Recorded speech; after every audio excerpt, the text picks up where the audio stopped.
The Bucks are in an incredibly unique spot. They've got one of the best players ever still in his prime, yet between injuries, poor decision-making from the front office, and limitations with the roster, they're clinging on to playoff hopes while potentially sacrificing a future. So what can we expect from them in 2026, and are they good enough to compete in the East? Last season for the Bucks was year 2 of the Dame and Giannis experiment, and things didn't look too bad. They weren't dominant, but they were still a very good team, finishing with both a top 12 offense and defense and winning 48 games on their way to the 5th seed. While those two really started to figure out the pick and roll and build serious chemistry on offense, the best way to describe Milwaukee's season was just a complete masterclass in floor raising from Giannis, especially after Dame got hurt. It was the usual all-time transition play and constant rim pressure that's always made him impossible to defend without a ton of help, and because they surrounded him with competent spot-up shooters, they were basically guaranteed to have a good offense. But then he took it to another level by making a huge leap as a mid-range shooter, which just turned him into even more of a one-man offensive machine. Unfortunately, they also needed him to be a one-man defense. They couldn't contain dribble penetration whatsoever and relied on him or Lopez to clean up basically every mistake. The problem is that Indiana goes to 5-out spacing and plays incredibly fast, so a slower-footed big like Lopez struggles to keep up. And in that first-round series, he turned into a defensive liability, meaning that Giannis was the only saving grace. Then the Pacers started forcing him into every action so that he wasn't in a position to help, and from there the defense just completely fell apart as the Pacers got whatever they wanted, whenever they wanted. Then on offense, the over-reliance on Giannis to create literally everything became a big problem for them in the playoffs when Dame was hurt. It was a completely one-dimensional approach, as he was the only player on the floor who was a threat to score inside of 10 feet. He got his game off, but because nobody else could really put the ball down or create anything, the Pacers could zone up the middle, stay home on the corner 3, and make Milwaukee's offense super predictable. Well, Dame's gone, and now Giannis is going to have to do even more. The thing is, he's so good at what he does that he can almost single-handedly get a team through the season. If we take a look at how each player has scored at the rim over the past 5 seasons, he's the gold standard, attempting 11 shots every 75 possessions at a near 77% clip.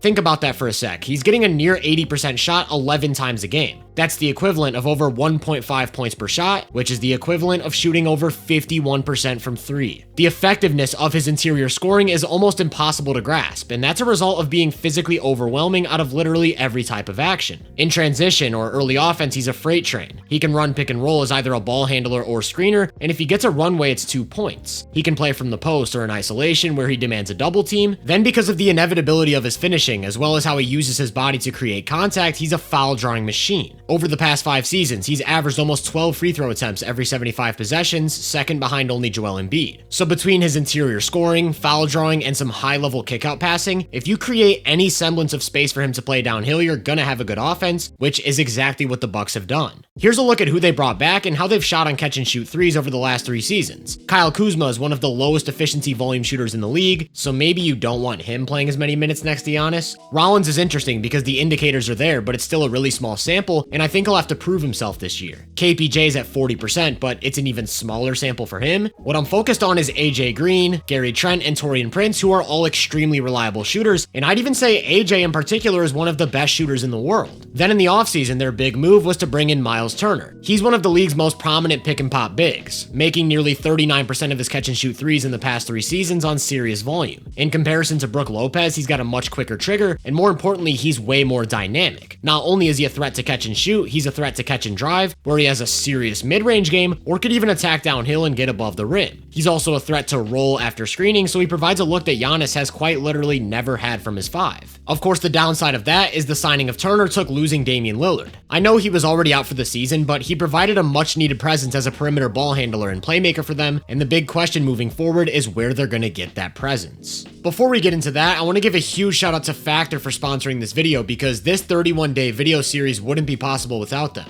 Between the time it takes to research each team and produce these videos while balancing my personal life, I just don't have time to cook for myself. If you find yourself in a similar situation, whether it be work, kids, or relationships, Factor gives you the option of a quick, easy to prepare, and fresh meal that meets your fitness goals. All you have to do is choose your chef-crafted meal from the fridge and pop it in the microwave for 2 minutes. Recently, they've doubled the size of their menu to 80+ rotating weekly meals, so whether you're craving a steak, a chicken breast, a calorie-smart, or vegan option, Factor makes it easier than ever to eat clean. For me personally, it's bulk season, so I've been loving their Protein Plus options. But no matter who you are, Factor makes it so easy to fit a healthy lifestyle into your daily routine, and that's why I'm super excited to bring you guys a special offer. Head to Factor75.com or click the link below and use code HoopVenueFB50 to get 50% off plus free breakfast for a year. You heard that right, that's code HoopVenueFB50 at Factor75.com to get 50% off plus free breakfast for a year. While Giannis ball has a high floor in the regular season, you just need more punches in the playoffs, and one of the drawbacks with this roster is that a lot of their shooters are one-dimensional. KPJ is their best pick-and-roll ball handler, pairing strong passing with a really nice mid-range game, which brings some inside-the-arc pressure, but he's a low-efficiency scorer who defenses probably want taking jumpers, so it reduces the impact of Giannis in 4-out spacing. AJ Green has some two-man utility with the movement shooting threat and decent passing, but he's not a good enough ball handler or athlete to do much else outside of quick reads off the catch. The same goes for both Gary Trent and Taurean Prince, who can't really score consistently from anywhere but three.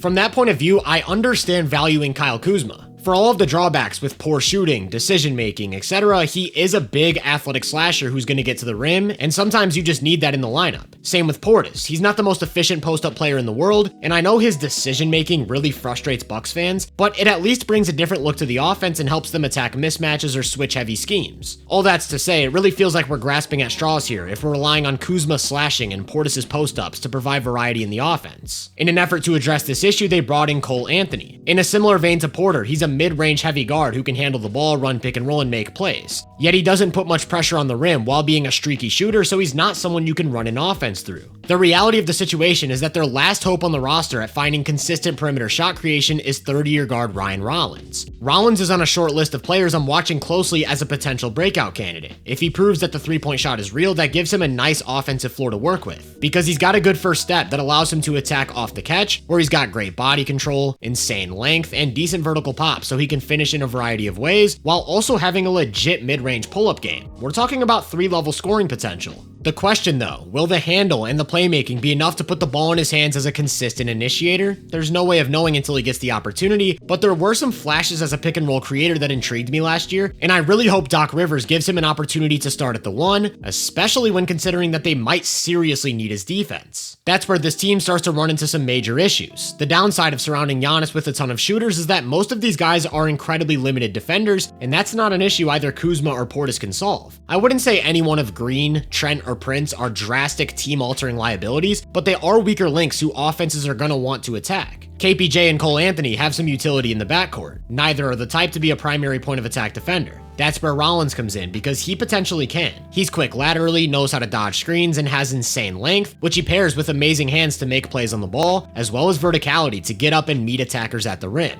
Without Rollins, this defense is being held together on a string by a big man rotation consisting of Giannis, Turner, and Jericho Sims. Between Giannis's versatility, ability to execute different coverages and protect the rim, as well as Turner's shot blocking, you can do a few different things with that front court pairing. They can also bring Sims off the bench at any point for another switchable vertical presence. That type of paint protection can get you somewhere in the regular season. In the playoffs, those weaker links can be attacked, and if they go to a guy like Andre Jackson Jr. to go all in on defense, now they're once again abandoning the 4-out spacing with a very weak offensive player. All that's to say, this team just simply isn't built for a playoff run on either side of the ball. I think Doc's going to start either one of Cole Anthony or Kevin Porter Jr., but I'm really hoping it's Ryan Rollins. I would also prefer to start AJ Green over either Gary Trent or Taurean Prince for the added movement shooting, but I just don't know if that'll be the case. Shoot, I wouldn't be surprised if they start Kuzma at the 3. The rotation just seriously lacks any sort of meaningful two-way depth and is relying on Giannis to do basically everything. In the regular season, he's good enough to do exactly that. We've seen for years that Giannis and shooters is a recipe, and they've got that. But between the lackluster defense and limited offensive versatility due to a lack of creators, there's just not much juice on either side of the ball. With the way the East looks, I still think they're easily a 500 team and could potentially even make a push for 50 wins just by playing that brand of Giannis ball. And if so, he'd be a more than worthy MVP candidate. There's only so much one guy can do come playoff time though, especially when he's not surrounded by much defensive help.